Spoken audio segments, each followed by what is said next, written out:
فوجیوں کا کام حکومتیں کرنا نہیں ہوتا، فوجیوں کا کام حفاظتیں کرنا ہوتا ہے۔ حکومتیں کرنا فوجیوں کا کام، تسی بولو تو انو کچھ نہیں ہونے لگا، ویڈیو میری بھی بن دیجئے، میری بھی بن دیجئے۔ فوجی کا کام حکومت کرنا، میں ذمہ داری سے بات کر رہا ہوں، آئین پاکستان میں نے منگا کے رکھا ہوا ہے، میرے پاس ہے سارا پڑا ہوا۔ فوجی کا کام حکومت کرنا ہے ہی نہیں، اس کا کام کیا ہے؟ حفاظت کرنا۔ جو اس کی ڈیوٹی ہے وہ کرے گا، جو اس کی ڈیوٹی نہیں وہ کرنے کی اسے اجازت۔ نقصان ہی تب ہوتا ہے جب وہ آدمی آ کے بیٹھ جاتا ہے جسے پتہ ہی نہیں یہ کام کیسے کرنا ہے، جو اس کا شعبہ ہی نہیں، معیار ہی نہیں، تو تباہی ہوتی ہے۔ ہلاکو خان نے بڑے لوگ مروائے تھے، بڑے۔ بغداد میں 20 لاکھ آدمی قتل کروایا اس نے، 20,000 نہیں، میں نے کہا، ذمہ داری سے حوالہ دو، کتنے لوگ بولیے؟ 16 لاکھ آدمی اس نے تلوار سے مروایا۔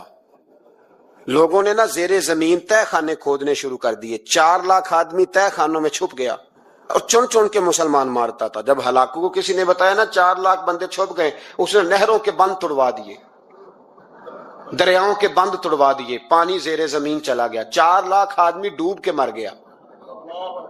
20 لاکھ آدمی مروایا۔ ایک دن ایک علاقے میں گھوم رہا تھا، لیمبو کھانے کا بڑا شوقین تھا، بازار میں گیا تو ایک لیمبو خریدا۔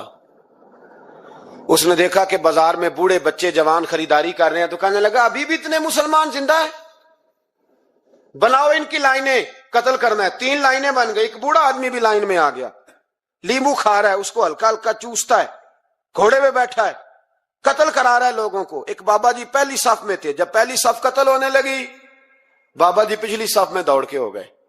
ہلاکو خان ہنس رہا ہے اس کو دیکھ کے، معاذ اللہ، جب بندہ ہوتا ہے نا کسی منصب پہ پھر وہ مذاق اڑاتا ہے دوسروں کا۔ بابا دوسری صف میں آیا تو ہلاکو خان نے وہ بھی قتل کرائی، تو بابا دوڑ کے تیسری صف میں۔ آخری صف کے کونے پہ جب بابا کھڑا ہو گیا نا تو سارے بندے مر گئے۔ بابے کو قتل کرنے لگا جلاد، ہلاکو کہنے لگا ٹھہر جا، کہنے لگا بابا تو تیسری صف میں آیا تھا، تیرا کیا خیال تھا بچ جائے گا؟ بابا کہنے لگا خیال نہیں، میرا یقین ہے کہ میں بچ جاؤں گا، میرا شرط یہ ہے کہ یقین ہو اندر، شرط یہ ہے کہ ہنس کے کہنے لگا ہلاکو خان کیسے؟ تو بابا کہنے لگا اگر اللہ چاہے تو بچ سکتا ہوں، اگر اللہ چاہے تو میں۔ بہت سارے لوگ ہیں ڈاکٹر لکھ کے دے دیتے ہیں نہیں بچے گا، وہ بچ جاتا ہے کیونکہ بچانے والا اللہ ہے، کہا اللہ چاہے تو بچ جاؤں گا۔ تو ہلاکو کہنے لگا کیسے؟ جب ایسے کیا نا، کیسے ایسے کیا نا، تو لیمبو ہاتھ سے گر گیا۔ وہ بچے پلیئر نہیں ہوتے، وہ گیند گنتی ہے تو چھلانگ لگا کے پکڑ لیتے، تو بڑا گھوڑ سوار تھا، نیزہ باز تھا، چھلانگ لگائی لیمبو کیش کرنے کے لیے۔ کیسے؟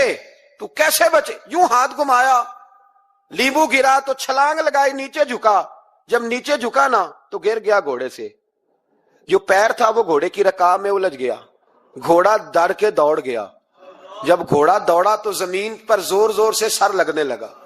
سپاہیوں کہتا دوڑو اس کو پکڑو، سپاہی بھی دوڑے پر گھوڑا قابو نہ آیا۔ گھوڑا اس وقت رکا جب نہ اس کا چہرہ پہچانا جاتا تھا، نہ آنکھیں سلامت تھی، نہ ناک سلامت تھی، اس کی کھوپڑی ساری اس طرح چور چور ہو گئی جیسے کسی نے ہتھوڑے کے ساتھ پیسی ہو۔